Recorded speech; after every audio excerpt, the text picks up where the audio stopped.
Society को क्या बनाना चाहते हो?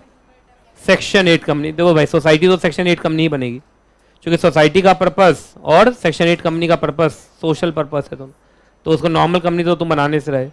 आइए, अगर आप ऐसा कर सकते हैं तो, और याद रखना जब तुम कंपनी बनोगे ना तो उसमें क्या बनोगे?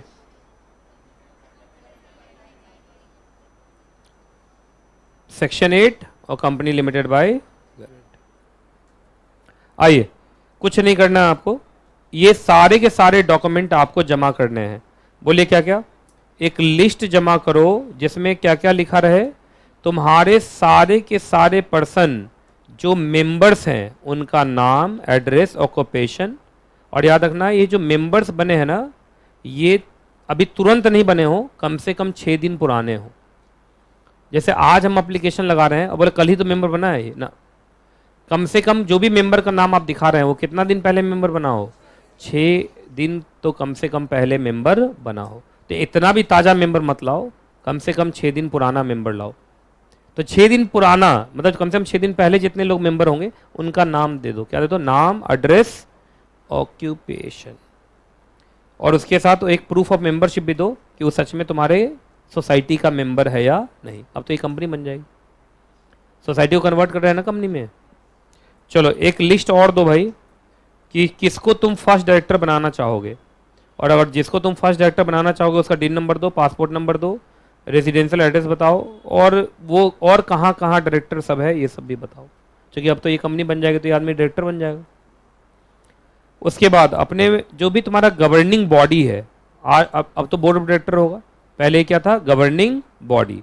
उनके सारे के सारे नाम, एड्रेस दो कि कौन कौन लोग तुम्हारे सेक्रेटरी थे, कौन चेयरमैन था, कौन ट्रेजरर था, ये सारी चीज़ें आपको बताना पड़ेगा। उसके बाद आप सोसाइटी के रूप में रजिस्टर्ड हुए होंगे, उसका एक सर्टिफिकेट ऑफ रजिस्ट्रेशन का सर्टिफाइड कॉपी। उसके बाद तुम्हारे जितने भी सिक्योर्ड क्रेडिटर हैं उनसे क्या लेके आओ? एनओसी या कंसेंट, या तो हाँ बोले या कम से कम ऑब्जेक्शन ना करें। उसके बाद मेजॉरिटी ऑफ मेंबर्स से कंसेंट लेके आइए कि वो क्या बनने के लिए तैयार हैं? कंपनी बनने के लिए तैयार हैं। उसके बाद आपको एक अंडरटेकिंग लिख के देना पड़ेगा कि जो हमारे डायरेक्टर्स होंगे वो इंडियन स्टैंप एक्ट को मानेंगे, मतलब वो स्टैंप ड्यूटी पे करने के लिए तैयार हैं, और लेटेस्ट इनकम टैक्स रिटर्न दीजिए सोसाइटी का। इतने सारे डॉक्यूमेंट दे दीजिएगा, that society will be converted into section 8 company. अब आइए, अब क्या एग्जैक्टली? ट्रस्ट है ना, पढ़ के देख लीजिए, डिट्टो है सारा कहानी। बस सोसाइटी की जगह पे क्या हो गया है? ट्रस्ट। अगर कुछ चेंज है तो बताओ। हाँ, 2 जगह चेंज है, जरा ढूंढ के निकालो। नहीं, सोसाइटी की जगह पे ट्रस्ट है, ये तो चेंज है, ये नहीं। और हाँ, और एक ट्रस्ट डीड देना पड़ेगा, क्योंकि ट्रस्ट में ट्रस्ट डीड भी होता है। और देखो,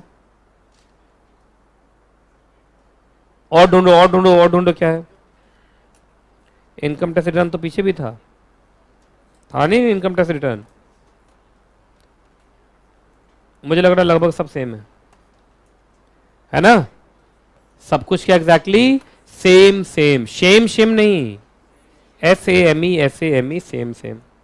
ठीक है, तो चलिए ये भी आपका एग्जैक्टली हो गया खत्म। तो फाइनली, इसलिए मैं बोलता हूँ ना, जो स्टार्ट होता है वो खत्म होता है।